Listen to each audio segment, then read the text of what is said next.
сәлеметсіздер ме, құрметті менің көрермендерім. Мен бүгін сіздерге дәстүрден тыс әдіс тәсілді көрсеткім келіп отыр. Бала суретті сала отырып, әдемілікке, әсемдікке, ұқыптылыққа, тазалыққа үйренеді. Және саусақтарының ұшындағы ұсақ қол моторикасының дамуына керемет әсерін тигізеді. Олай болса, бізге керекті құрал жабдықтармен таныстыра өтейін. Бізге ең бірінші керегі компьютерден дайындап шығарып алған дайын суреттеріміз. Мен бұл жерде екі нұсқада гүлдің суретін алдым.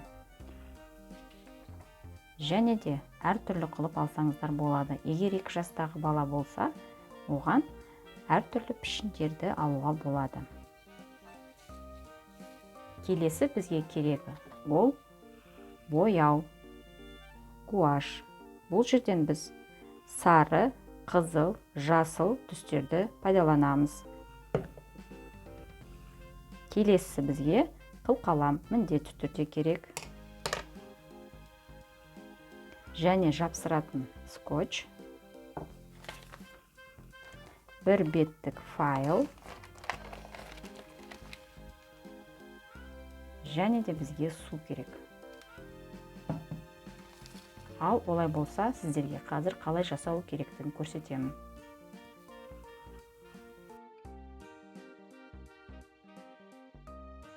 Біз гүлдің күлтелерін қызыл түс бояймыз. Ол үшін бояуымыздан алып күлтелеріне құямыз.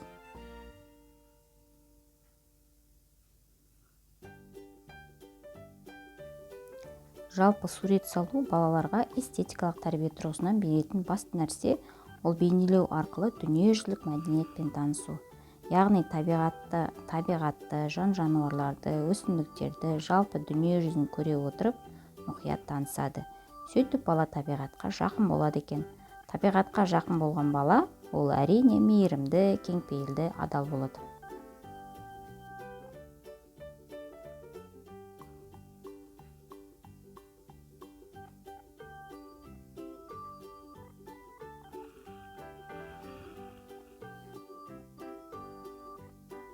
Қызыл түстерімізді құйып шықтық. Енді гүлдің ортасына сары түсті алсақ болады.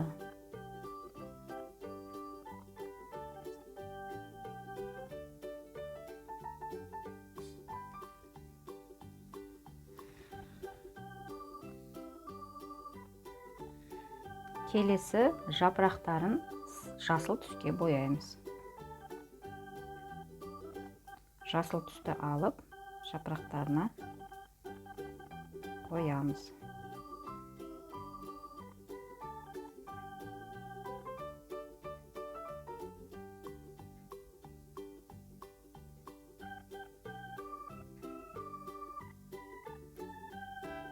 Мінекей дайын болды. Енді осы суретімізді ақырын мына файлдың ішіне саламыз.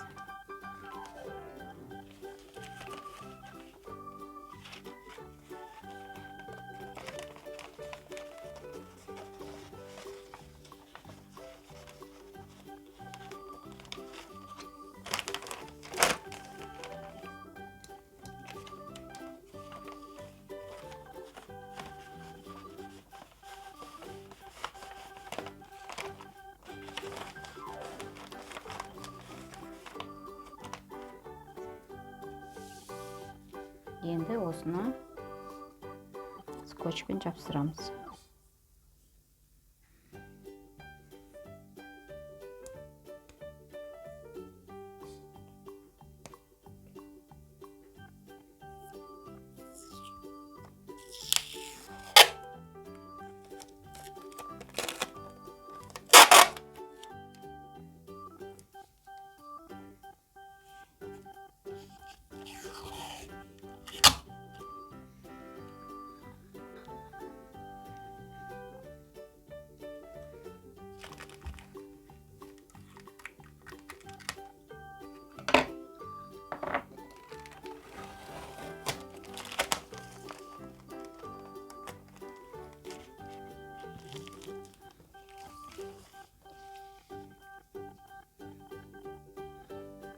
Енді мына бояуларымызды саусақтың ұшымен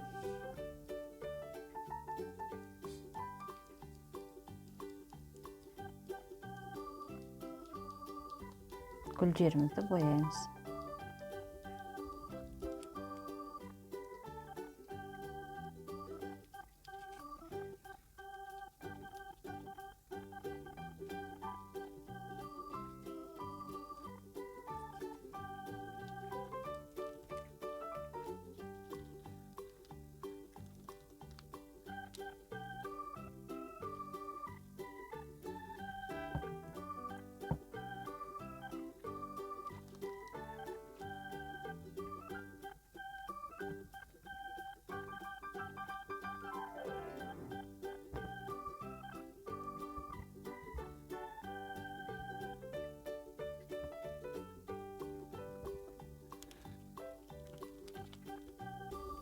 Құрметті ата-аналар, сіздерге айтар кішкентай кеңесім: балаңыздың қиялдауына, армандауына, шығармашылық туындыларды жасағанына шектеу қоймаңыздар.